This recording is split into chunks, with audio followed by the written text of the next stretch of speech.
বন্ধুরা সবাই কেমন আছেন? তো দেখেন, ঈদ কেন গ্রামে করতে আসবেন, কেন শহরে শহরে এবং গ্রামের ঈদের তফাৎটা কি, পার্থক্যটা কি?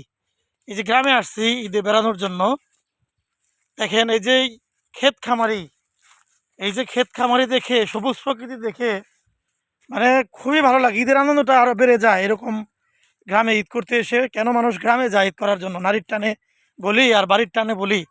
এই যে ক্ষেতের এই আইল দিয়ে হাঁটছি, যাচ্ছি, ওই যে সামনে মেশিন আছে, মেশিন, ওই মেশিনে যাব গোসল করার জন্য।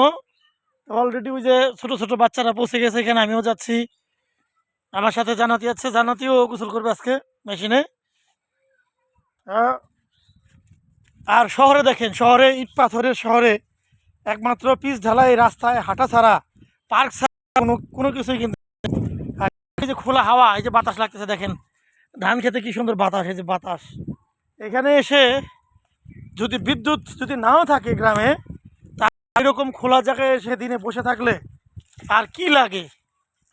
এই যে বাতাস, ধান ক্ষেতের পাতাগুলো দেখেন, ওই যেরকম ঝিরঝির বাতাসে উঠছে। এই যে এখানে কাঠবাগান, এই যে কাঠবাগান, এই কাঠবাগানে যদি বসে থাকি এসে, তাহলেও আনন্দ। আর ওই যে মেশিন, ওইখানে একটা মেশিন ঘর, ওই যে ছেলেমেয়েরা গেছে, ওই মেশিন ঘরে গোসল করব।